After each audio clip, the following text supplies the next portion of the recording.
네, 여러분 안녕하십니까.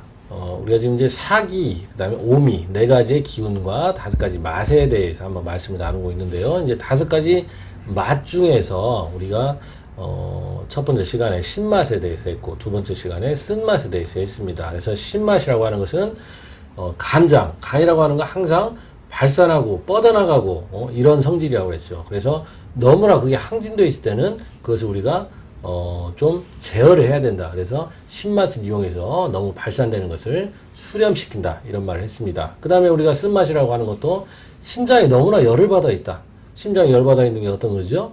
우리가 얼굴이 정말로 울그락불그락 하고, 그 다음에 혈압이 올라가고, 피부가 굉장히 거칠고, 여자분들 같은 경우는 생리의 양이 줄어들고, 또 생리가 끈적끈적하고, 또 색깔이 검어지고, 남자분들 같은 경우도 소변이 색깔이 좀 붉어진다랄지 이런 것들은 다 비정상적인 병리적인 그런 열입니다. 그래서 그런 열을 끄는데 우리가 심장의 열을 끄는데 쓴맛이 사용된다 이렇게 말씀을 드렸습니다.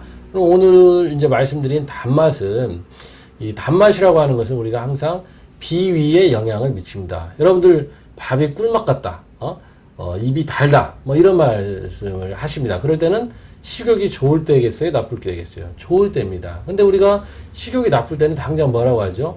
입이 까끌까끌하다, 입맛이 쓰다, 뭐 이런 말을 합니다. 그래서 이 단맛이라고 하는 거, 밥이 단데 밥을 많이 당연히 먹을 수 있겠죠. 그래서 우리가 소화가 좋은 사람들은 당연히 우리가 단맛, 이 단맛을 좀 좋아합니다. 그다음에 우리가 이제 밥이나 이런 거를 오래 씹게 되면 어떠죠? 단맛이 나옵니다. 그래서 살이 찌는 사람들은 되게 단 것들을 좋아합니다. 저는 여러분들 보시면 어떻습니까? 조금, 굳이 따지자면 이제 마른 편이죠. 뭐, 제가 볼 때는 적당하다고 생각합니다만, 저 같은 경우는 이제 예를 들어서 우리가 단 것을 먹으면 기분이 좀 나빠집니다. 그래서 저 같은 경우는 진짜 1년 가야 케이크 거의 한두 조각밖에 안 먹습니다. 케이크 같은 경우도. 그래서 우리가 체질적으로도 이 단 것을 좋아하는 사람들은 당연히 좀 살이 찌게 되어 있다. 그래서 우리가 한약 중에서도 우리 보약들 있지 않습니까? 속설에 한약을 먹으면 살이 찐다. 뭐 이런 얘기를 많이 하는데, 다이어트 약 중에도 한약이 많지 않습니까?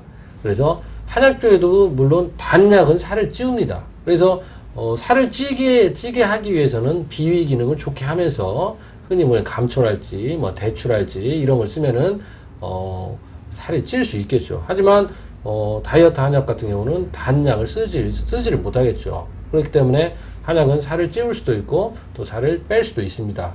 그 다음에 이제 우리가 뭐냐면 우리 몸이 상태가 굉장히 음양, 기혈, 수화 이런 것에 대한 조화나 균형이 맞춰지면은 당연히 식욕은 좀 좋아질 수 있겠습니다. 그래서 여러분들이 살이 좀 쪄서 살을 좀 빼고 싶으신 분들은 단맛을 좀 자제하시고 좀 쓴맛을 좀 많이 드시고, 그 다음에 살이 좀 찌고 싶으신 분들은 좀 단맛을 애용을 하시면은 어느 정도 적당하게 조절을 하면서 건강을 유지하실 수 있을 것입니다. 그럼 오늘은 여기까지입니다. 감사합니다.